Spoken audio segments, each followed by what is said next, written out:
அதற்கு அடுத்து இதுதான் மிக மிக மிக மிக மிக முக்கியமானது, நிறைவாக செய்ய வேண்டியது கண்ணுக்கு. என்ன அப்படின்னா, கண்ணை முழுமையாக க்ளோஸ் பண்ணணும், டைட்டாக க்ளோஸ் பண்ணணும், ஃபுல் ஓப்பன் பண்ணணும். இந்த பாருங்கள், ஃபுல்லாக க்ளோஸ் பண்ணிட்டேன், ஃபுல் ஓப்பன், ஃபுல் க்ளோஸ் பண்ணணும், ஃபுல் ஓப்பன். இப்போ க்ளோஸ் பண்ணும்போது ப்ரீத் இன்ஹேல் பண்ணணும், ஃபுல் ஓப்பன் பண்ணும்போது எக்ஸேல் பண்ணணும். புரியுதா?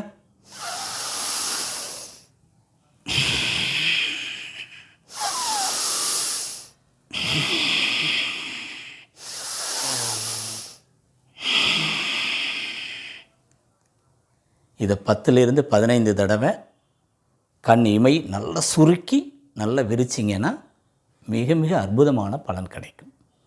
கண் நரம்புகள் கிளர்ச்சி அடைவதோடு கண்ணுக்கு இரத்த ஓட்டம் அதிகமாகி கண் பார்வை அதிகரிக்கும். அதிகபட்சமான நேரம் கண்ணை சிமிட்டாகவே இருந்து பழகிருக்கும். உண்மையிலே அடிக்கடி கண்ணடிங்க, கண் பார்வை அதிகரிக்கும். ஆனால் யாரையும் பார்த்து கண்ணடிச்சிடாதீங்க, நீங்களாக உங்களை பார்த்து ரசித்து கண்ணடிச்சுக்கங்க, இல்லையா? கண்ணை சிமிட்டுவது கண் நரம்புகளுக்கு நல்லது, கண்ணுக்கு நல்லது. கண்ணீர்ப்பை ஈரப்பதம் அதிகரிக்கும், கண்ணீர்ப்பை வறண்டு போகாது. கண்ணை ஈரப்படுத்தி கண் பார்வைக்கு ஈரப்பதம் இருந்தால்தான் ஒளி ஊடுருவ முடியும், இல்லையா? வெளியிலிருந்து ஒரு ஒளி உள்ளே ஊடுருவ வேண்டும், அப்பொழுதுதான் உள்ளிருந்து ஒரு ஒளியானது வெளியே வந்து ஒரு இணைப்பை ஏற்படுத்தும் போது தான் அங்கே இருக்க பொருள் என்ன அப்படின்னு நம்ம புரிஞ்சுக்கிற முடியும், இல்லையா? வெளியில் இருக்கக்கூடிய பிரைட்டாக இருக்கிற ஒரு பொருள்லேருந்து ஒரு பிரைட்னஸ் வரும், ஆனால் கண்லேருந்து வர வேண்டிய ஒளி அதோட மிங்கிள் ஆகலைன்னா அங்கே இருக்கக்கூடிய ஆப்ஜெக்ட் என்னங்கிறது தெரியாது. புரியுது இல்லையா?